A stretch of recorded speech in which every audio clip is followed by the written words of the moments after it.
Good morning, Lino. It's Tony Mello. So this is the second on your list. It is within, more or less, within your price range, so it's something that we should definitely be looking at. I already went through the listing somewhat to see if I could see anything crazy that would stop us immediately. I didn't, so that's why we're doing this video now. I do see that there's some attached over here, attached documents. I'll take a look at that, see what those documents are.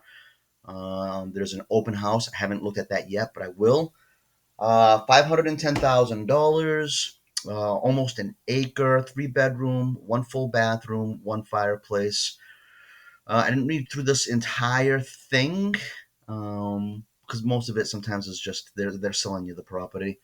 Brand new 3 bedroom septic system has been installed. That is good.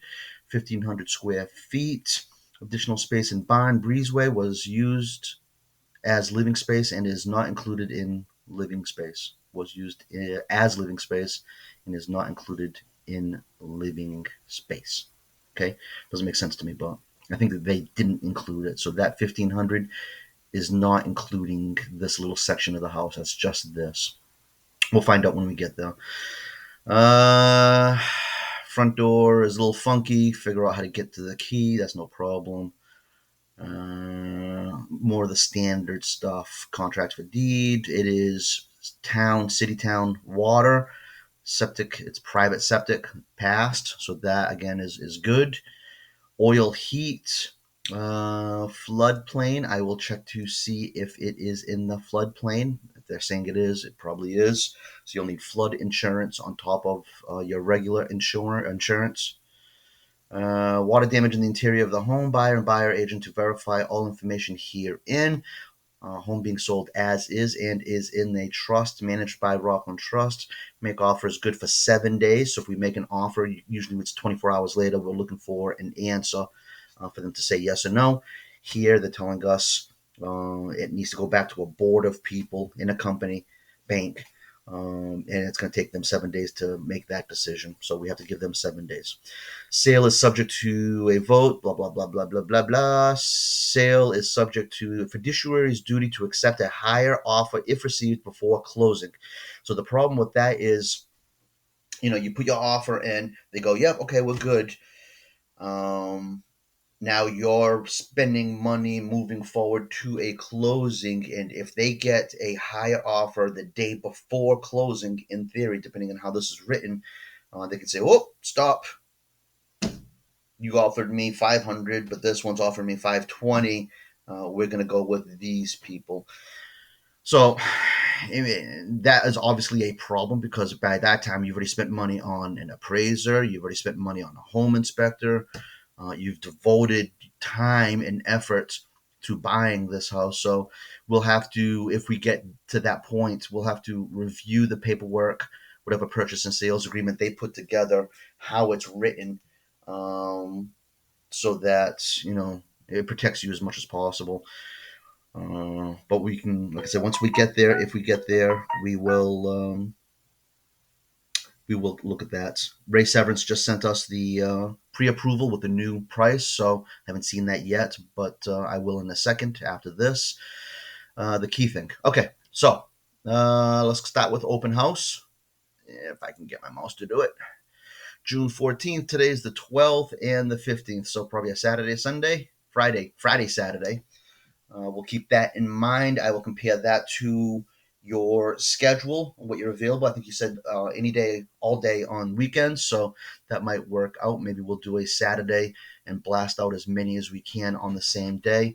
But it depends on the other ones that I'm going to look at to see which ones, how I can put it all together so that it's as fast and as easy for us to go look at everything and not have it all spread out all over the place. We'll see how that goes, but keep that in mind. Documents, I agree. Keep going. We got a Title V, which is the pass. Good. Offer and PNS required language. I should look at that, and that's a septic system. So that's all part of that.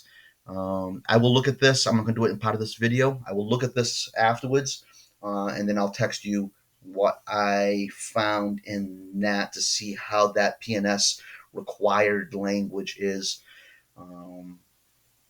so that you know what it is, how it's going to work, and you can decide on whether or not it's something that you're willing to take a risk on, or not, depending on how it's done. So, and as far as location, all right, zooming out here, I guess you've got this water here. So, usually there's a buffer zone around any bodies of water and rivers and things like that. Let me see if I can quickly. By address. I don't want to mess around too much with it. Get me an address. See if it is in the flood. Search. Yeah. This is usually a little slow. And doesn't. Oh, yes, it is right there. So it is in a flood zone, which means that you will need flood insurance. So it will be both hazard insurance, the regular house insurance, and flood insurance. Two separate things that you'll be required to get the mortgage. The best way to get a price on that is to call an insurance agent. They do what I just did and go, "Yep, it is okay," and then they go give you quotes on both. But there will be two insurances on that one. What else? All right, so that's let's leave it at that. Open house Friday, Saturday. I will look at the other ones, compare all the properties, and try to get us a schedule that gets us into these properties as quickly as we can, as easily as we can, so that we can do as much as we can all in a shorter period of time. All right. Hope you're having a good morning, and expect to see quite a bit more of these videos as I go through. I think there's like another 3 properties that you had highlighted that you had interest in. I'll do the same thing so that we can kind of see what we can put together and how it all goes. Hope you're having a good morning, and I look forward to seeing you soon. Take care, man.